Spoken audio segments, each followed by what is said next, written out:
What is going on, guys? Welcome back to the channel. In today's video I will be ranking every Studio Series figure that I've got from 2025, and 2025 was quite a year. Unfortunately, not a big year for Studio Series compared to the new toy line Age of the Primes taking over what was Legacy, which I will touch on in a separate video when I eventually rank all of the Generations figures I got from Legacy, Age of the Primes, and whatever else came out in 2025.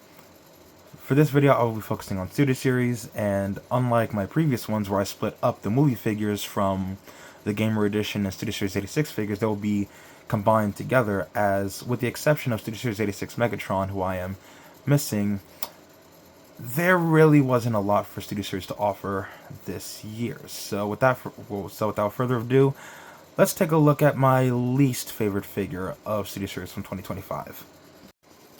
Taking up what is essentially the bottom spot of the list, because I was not a fan of this figure. It is Dark of the Moon Hatchet. Do I even need to explain the panels? They have a tendency to pop off, the tail pops off. The fact that Hasbro took this long to release this figure and it really ends up being mediocre as possible, and it's a new mold.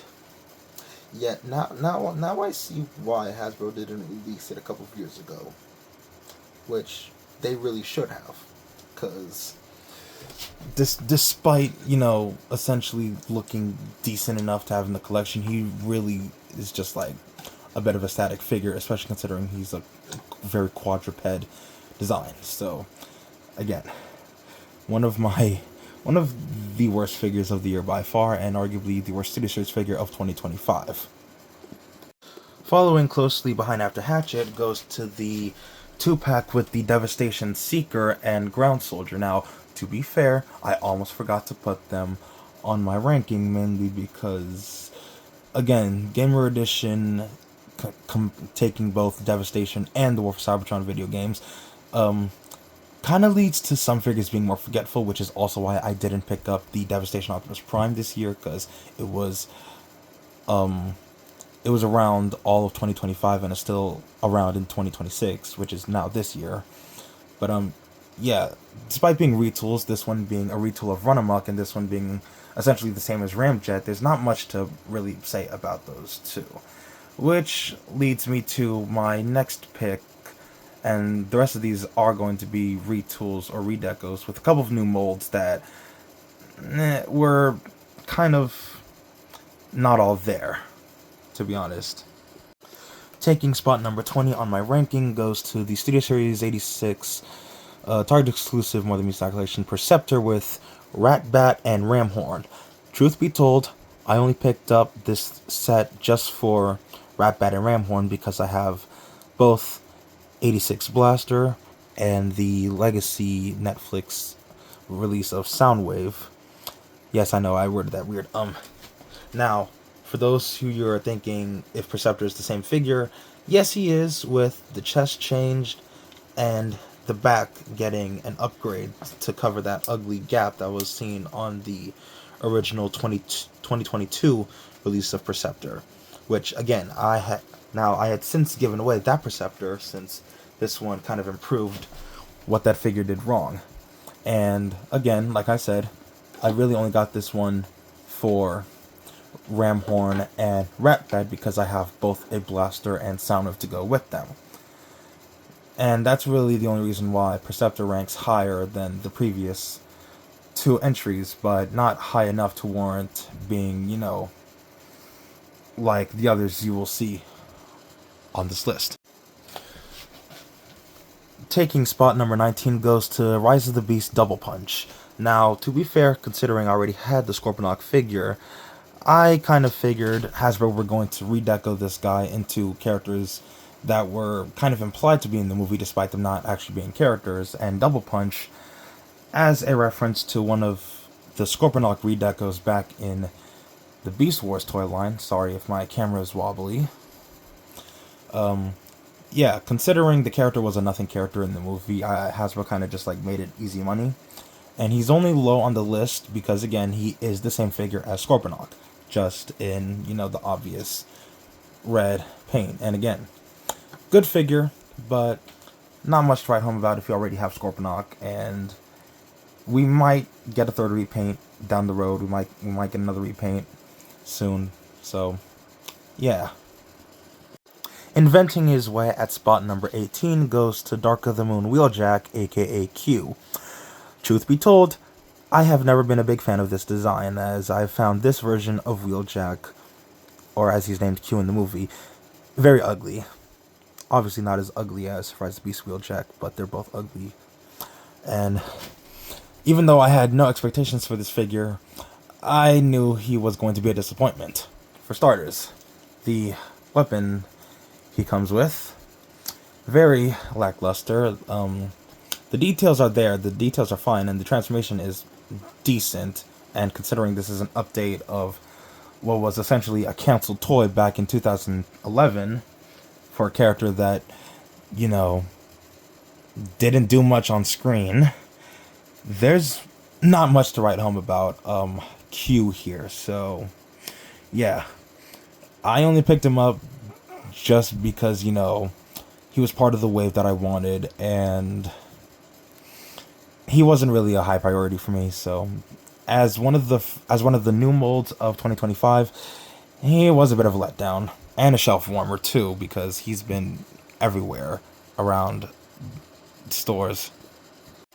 Flying in at a joint spot number 17 goes to the Gamer Edition Studio Series War for Cybertron, Skywarp, and Thundercracker. Now, these two are at a joint spot because it wouldn't make sense for me to put one over the other when they are essentially the same mold, with different weapons in terms of their ranged weapons, but essentially the same as the War for Cybertron Starscream we had gotten in 2024. Now, obviously, they're not bad figures, though admittedly the one flaw continuing with them is, you know, the semi-inaccurate large cockpit, and that's probably due to their vehicle modes. But with that said, they outshine the other redecos because, well, it's Skywarp and Thundercracker. They are expected to come whenever Hasbro does a new Starscream. And again, they have good weapons, with Skywarp having the thermal rocket launcher and Thundercracker having, you know, the obvious neutron assault rifle, both of which are accurate to their in-game counterparts. I can't speak. But yeah, there's not much to write home about Skywarp and Thundercracker based on their appearances in War for Cybertron. So, yeah, they kind of have to rank low on the list as a result. Buzzing his way into spot number 16 goes to the Studio Series Transformers 1 Deluxe Class B-127, aka Bumblebee. Now, it was either him or one of the retools that's going to be in the top 15 of this ranking that I was like, do I like this figure enough to warrant putting over the retools?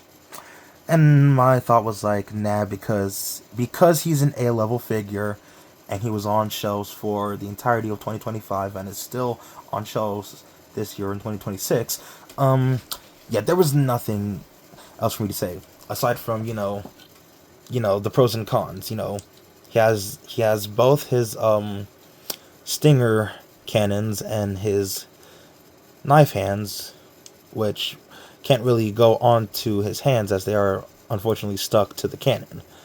So that is a bit of a drawback. He doesn't come with his battle mask, which is another drawback.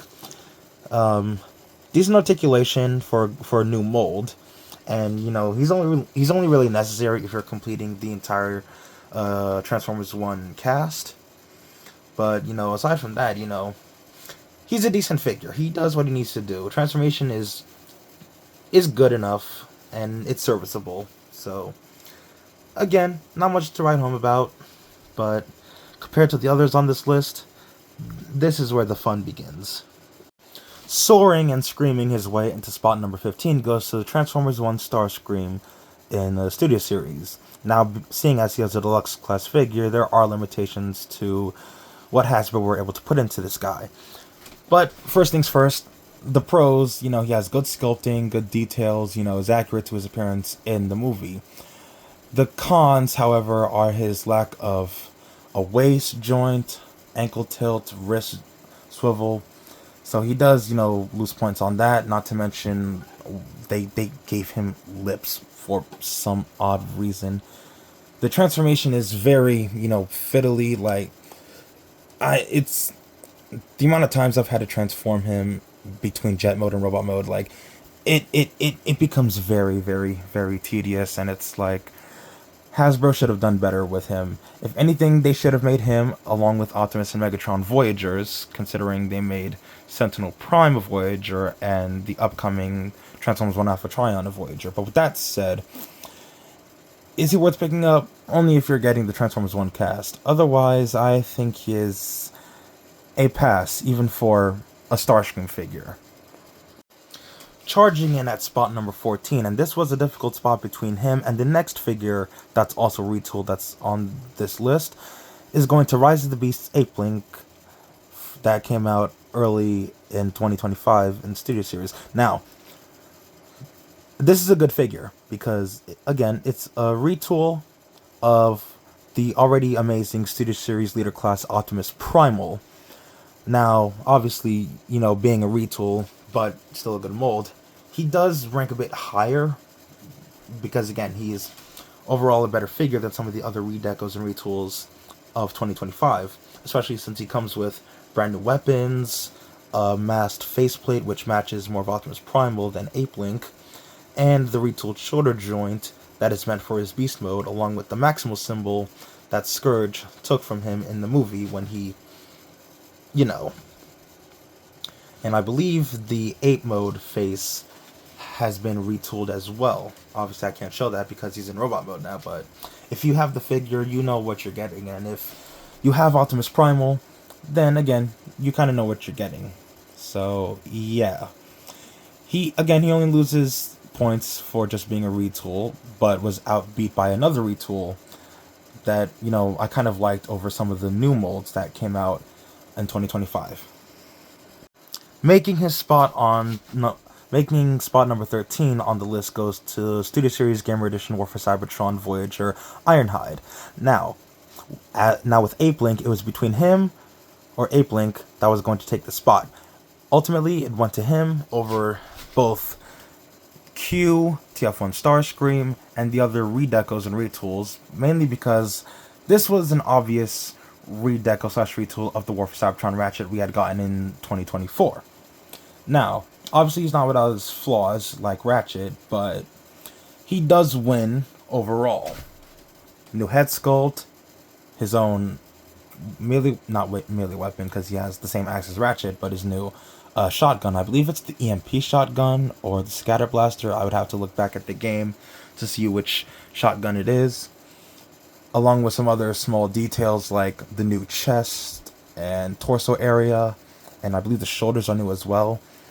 So yeah, despite being a retool of the previous Ratchet from Gamer Edition, it was one that was a long time coming, especially since Ironhide never got a toy along with Ratchet back in 2012 when War for Cybertron and the Fall of Cybertron came out.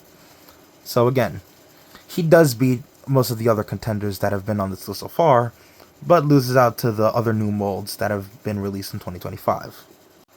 Commanding her way onto spot number 12 goes to Studio Series Transformers 1 Deluxe Class Alita 1. Now, she is not a bad figure by all means, but compared to the 86 Constructicons, who I will be touching on in a few minutes, with the next few minutes being on the Constructicons and the other figures that had been released in 2025, she does fall short in, sadly, a lot of areas. She only beat out the retools and redecos because she was a new mold. And even then, as a new mold, she sadly falls short. Now, pros, she does come with, a jetpack for her that can also be attached onto Studio Series Transformers 1 Optimus, and I believe it can also be attached onto Megatron and B127. Sorry if I'm accidentally moving my camera. And does come with the blaster that Sentinel's trackers came with too. So there's that. Transformation, I struggle with transformation a bit because, I'm not a fan of how they engineered the figure. And one flaw that I'm not a fan of is how, her chest and head kind of have to rest on, her folded up wheels, which kind of makes her fiddly, because it's like, this was a figure I was anticipating for 2025, especially considering it was a Studio Series figure.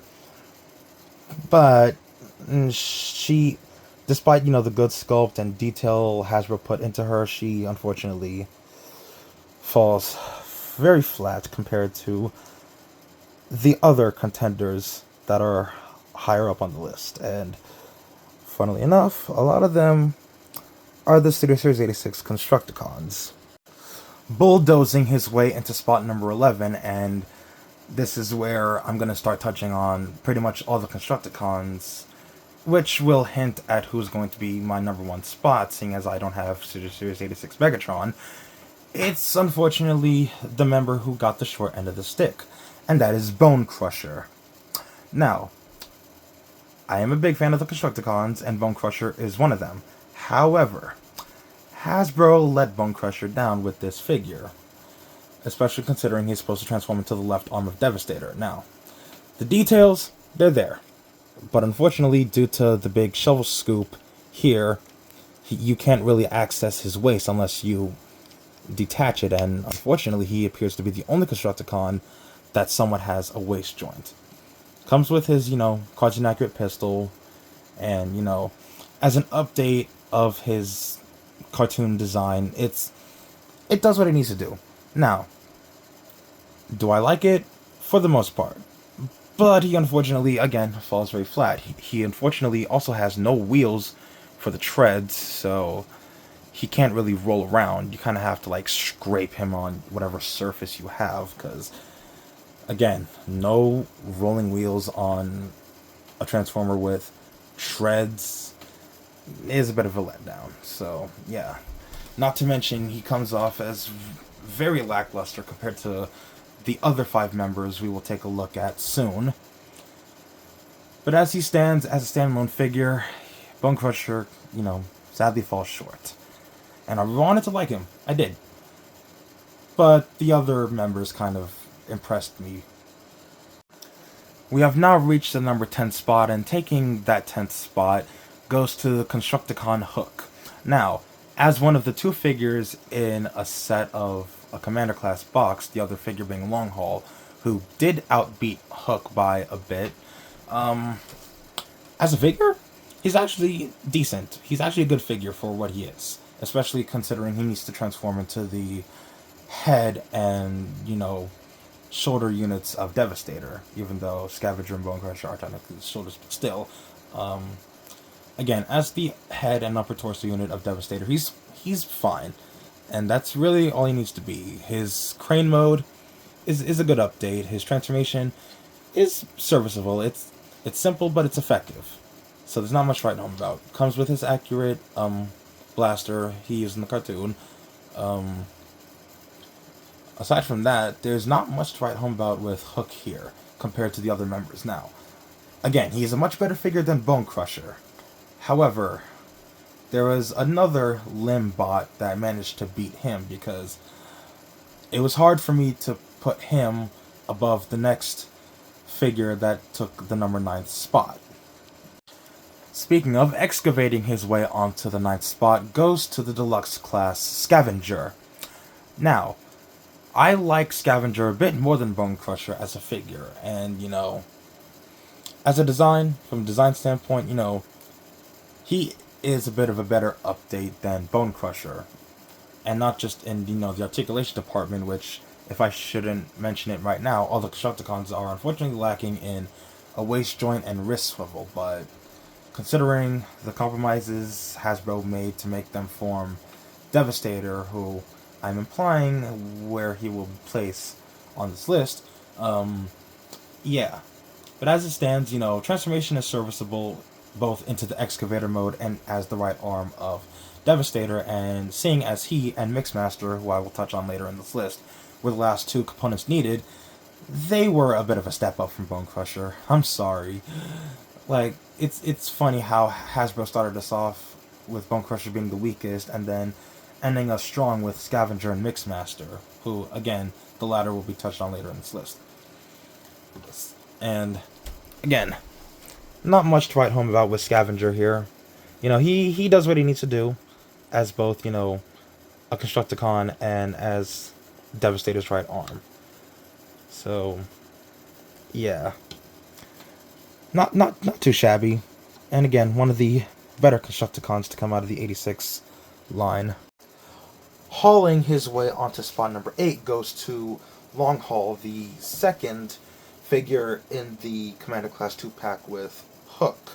Now, Longhaul managed to beat out Hook simply because I'm a fan of his design. I've always liked, his character, especially his appearance in Revenge of the Fallen, but that aside, seeing as he is unfortunately the lower torso and crotch of Devastator, I will say this. Hasbro did do the smart move by not making him compromised like his Combiner Wars counterpart, because his Combiner Wars counterpart had to make up the entire lower half of Devastator, which includes the upper parts of the legs.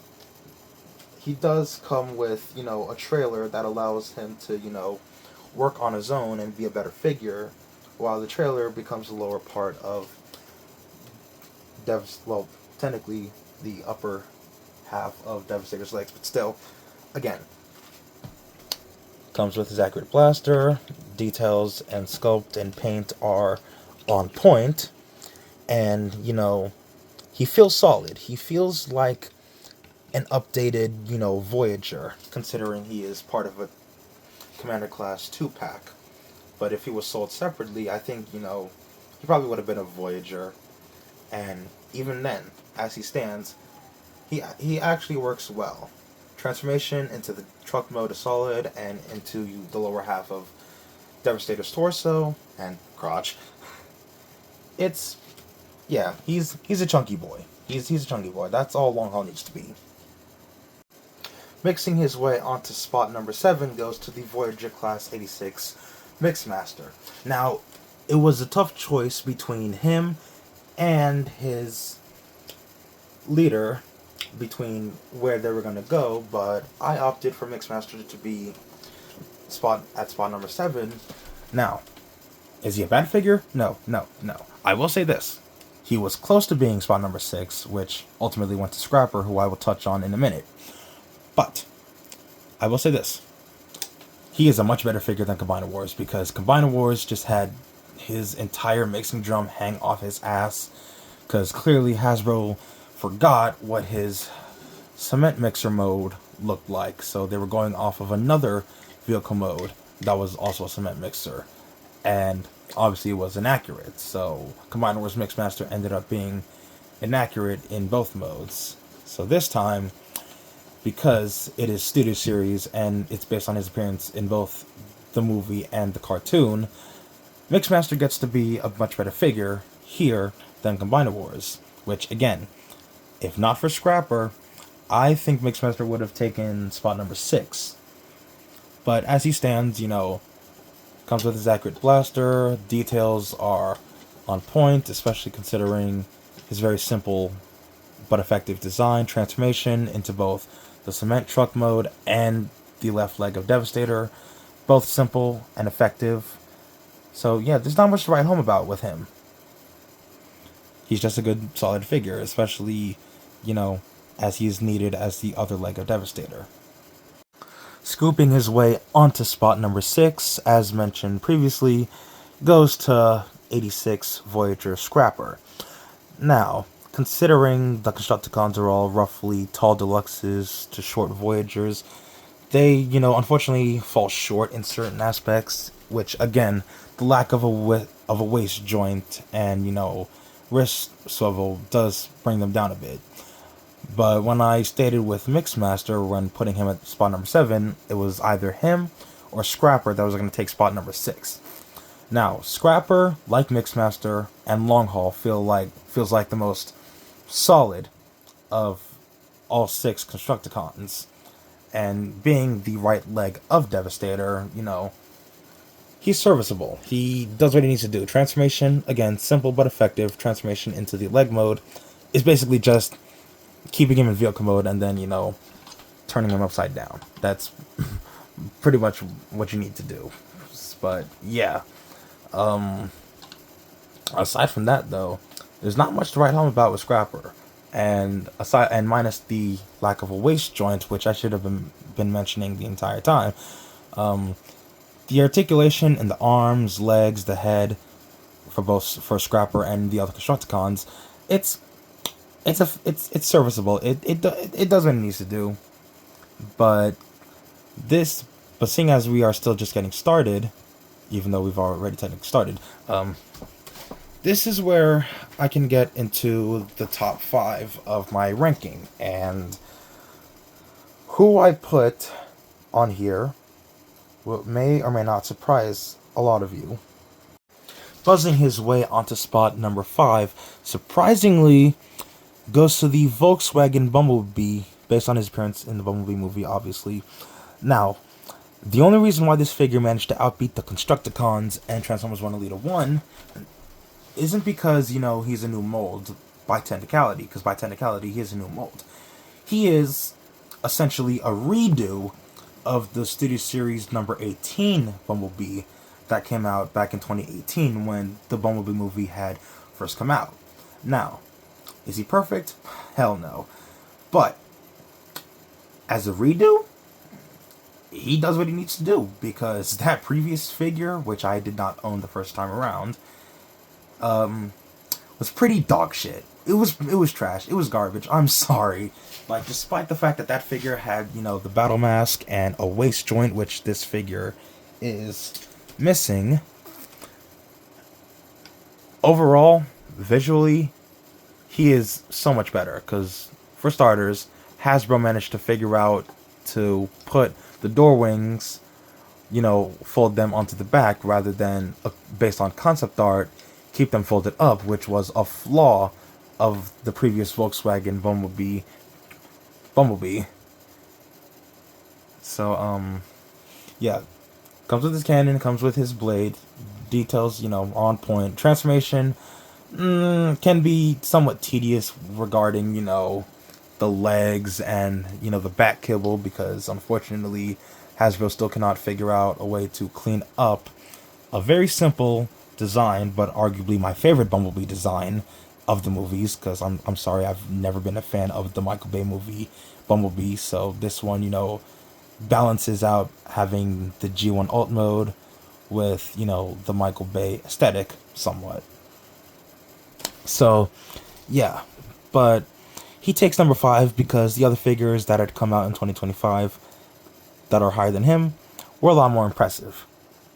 Sneaking her way into spot number 4 goes to the Studio Series Age of Extinction concept art KSI Widow, or as she was originally supposed to be called based on concept art, Widowmaker. Now, this figure beat out Bumblebee by a mile only because, one, Widowmaker gets her first ever figure as she was scrapped from the Age of Extinction movie and replaced with Stinger. And the result is that rather than make her the same vehicle mode as Stinger, as based on concept art she was supposed to be a Pagani Huayra, which Stinger took in the movie, she ends up being the McLaren that we briefly see in Age of Extinction. And I say briefly because, you would have to pay very close attention during the scenes with the KSI drones and Galvatron to, spot the McLaren driving around that I'm pretty sure Michael Bay and anyone else behind the directing of the movie wanted to throw in because expensive cars. But with that said, she does unfortunately fall short compared to some of the other figures on this list, including the Constructicons, which, considering I wanted to rank all the Constructicons together, she did end up making it higher onto the list because, one, unlike a lot of female Transformer characters, she doesn't have a huge backpack, and the only back kibble she has are the doors on her wings, as a lot of her vehicle mode tucks inside of her legs. And the result is that, she ends up looking a lot clean. She comes with 2 arm cannons that I imagine if she was in the movie, she would have used against the Autobots. And, her face and head is accurate to one of the many concepts of her design, including the very Dread-esque hair coming off her head, and the very humanoid-looking face. And again, with that said, Sculpt wise, detail wise, transformation is very smooth, though, kind of tedious, but not, as bad as Bumblebee's. And again, she does what she needs to do as a figure of a character that didn't appear in the movie, but considering we got Sunstreaker, Rumble and Frenzy, and Megatron based on their appearance in what they would have looked like in the Bumblebee movie, I feel like Hasbro is now stepping up their game and throwing in characters that were not in the movie into studio series, and I'm all for it. Betraying his way onto spot number 3, and now part of my top 3 favorite studio series figures of 2025, goes to Transformers 1 Voyager Sentinel Prime. Now, being the main villain of the movie, Sentinel got quite a good figure here. Now, unfortunately, he does fall short in some areas, as he does not come with his double-bladed sword that he used in the movie, which he arguably used a lot more than, his battle mode that... Whoops. Did not mean to hit my camera. Let me try that again. Yeah, he comes with the shield and 2 blasters that he used in his battle mode in the movie, along with, the missile pods and shoulder cannons and battle mask, which, considering this is a bit of a gimmick feature that, not a lot of Generations or Studio Series toys have these days, it's a welcome surprise, and it's one that I'm glad Hasbro, thankfully incorporated in. Again, the lack of his sword is what puts him down on the list. Well, not put him down on the list, but, it does leave a lot to be desired. But again, as he stands, quite literally, he's a good figure, especially considering, aside from the mainline toys, this is Sentinel's proper figure. And I have to commend Hasbro for, giving him a jet mode as well, considering he never transformed in the movie. Though considering the type of character he is, I don't think he would have bothered having an alt mode in the movie. Not to mention, considering due to the transformation, the armor on his forearm can slide forward to recreate his cannon look that he used to menace D16 with. Articulation is really good considering he has a waist joint and ankle tilt. The wings, may not be as accurate, but again, Sentinel does what he needs to do, and that's to be a good figure. And considering he has a gimmick for his armored mode, Hasbro, kind of outdid themselves with this one. But there's still 2 more to go, and these are my top 2 favorites of Studio Series of 2025. Leading the runner-up spot on this ranking of Studio Series figures of 2025 goes to the Age of Extinction leader class Optimus Prime, based on his knight design throughout the second half of Age of Extinction and The Last Knight. Now, despite my disdain for the design, as I've never liked this design of Optimus Prime, from both the movies or otherwise, Hasbro were still able to make a really good looking figure out of it, despite, the obvious kibble that you can remove to make him a lot cleaner, which unfortunately leads to no, weapon storage, as the main point of weapon storage is this piece to store both his Sword of Judgment and his shield, which Hasbro were lucky enough to incorporate the cannon that Optimus had in the movie. Now, unfortunately, he doesn't come with, his, handheld cannon, which does kind of set the figure back a bit, considering this is supposed to be a leader class figure, and he only stands at about Voyager height, though I feel like, considering with how leaders are these days, and it's more of a parts count and a price point than, a size class, he still ends up being as accurate as possible for what he is, Sword is accurate, shield is accurate, again, details are on point, obviously he doesn't have, the mouth, which, to be fair, I've never liked Optimus with a mouth, as it kind of, feels unnecessary at times. But again, as both an update on the Age of Extinction design, as this is not, like masterpiece or third party level quality to where, the back kibble can be hidden and, incorporated into the design, as, some of the parts end up being fake, including the small smokestacks that are, not really well hidden when the real smokestacks end up on the legs due to the transformation. But I like this figure. The transformation, for like 30 to 40 steps is intuitive, but unfortunately, again, due to the complexity of this design of Optimus in Age of Extinction compared to his evasion mode design, which is likely going to get an update at some point in the future, near future, probably this year or 2027.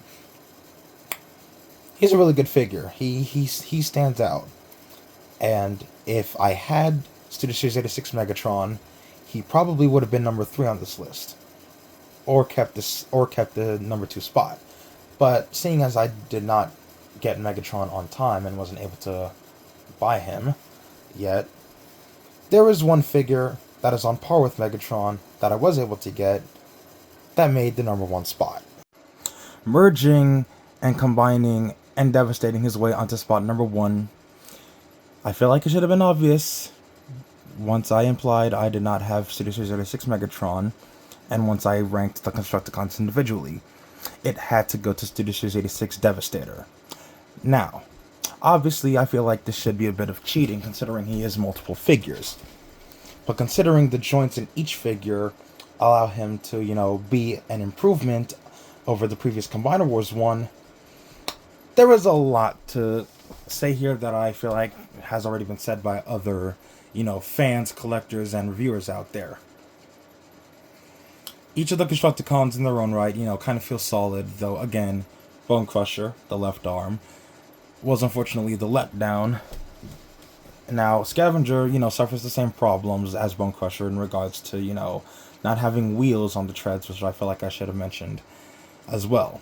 Now, Scrapper, Mixmaster, and Longhaul, feel the most solid, seeing as Scrapper and Mixmaster have to make up the legs, and Longhaul has to, be the main central component. Now, as mentioned with Longhaul, he does not make up the actual upper legs and thighs. That is actually part of the trailer that came with him and Hook, to allow both Devastator and the Constructicons individually to, stand on their own and be, standard Deluxe or Voyager figures. Now, the rifle that is intended for Devastator comes with Scrapper, so I apologize for not showing off the rifle with Scrapper, though I feel like I wanted to save that for, when I showed off Devastator in his full glory. Now, with the aforementioned joints, as the Constructicons don't have a waist joint, Devastator, due to not being compromised with Longhaul, as Longhaul's the one, not compromised this time, he's allowed to have a waist joint, though admittedly it does lead to a lot of junk in the trunk, or back technically, because he doesn't clean it up as well as his Combiner Wars counterpart. But as he stands, he is a well done figure, and apologies for making my camera move, as I don't really have a proper stand for it. So yeah, the gun comes with Scrapper. The arms, the chest piece, well, not so much like the main arms, but like the arm pieces for Bone Crusher and Scavenger, and again the chest piece, they come with the 2-pack of Hook and Longhaul. Since, rather than make the Constructicons Voyagers, which I feel like all of them should have been Voyagers, as I'm pretty sure in the cartoon they were all roughly the same height as Megatron or the Seekers or Soundwave. But, as he stands on his own, Devastator was quite a piece to, put together for 2025, and the end result ends up being a cartoon-accurate Devastator, and one that doesn't suffer the same flaws as his previous Combiner Wars counterpart. So yeah, if I had Studio Series 86 Megatron, he would have taken the top spot on this list, and Devastator probably would have fallen into second place. or Devastator would take a number spot regardless, because even though I don't have 86 Megatron, I feel like Megatron probably would have been either spot number 1 or number 2. But with that said, Devastator takes the number 1 spot of my favorite City Series figures, and is my most favorite City Series figure, despite technically being a Generation 1 based design and Generations figure shoved into, you know, what was essentially a movie line. But I digress. He is my favorite City Series figure of the year, followed by Transformers 1 Optimus, and not, why did I say Transformers? Transformers 1 Voyager Sentinel Prime, and Age of Extinction Optimus Prime. And that, everyone, is a wrap on my ranking of every City Series figure that had come out in 2025 from worst to best. Now, whether or not you guys will agree or disagree on my choices and picks, and whether or not you would have put one figure higher over another, really depends on your distribution, where you got the figure, because, you know, I'm not really much of an online shopper, and, you know, I did go to TFCon this year, which, and by this year I mean referring to 2025, not 2026, because now it's 2026. I'm still somehow stuck in 2025, to where I keep confusing my own years. But yeah, with that said, don't forget to like, comment, share, and subscribe. And depending on whether or not I will get this video out first, or my video on Legacy and Age of the Primes figures, as there were a lot of bangers in Age of the Primes, as Legacy had ended in early 2025. So with that said, I will see you all next time.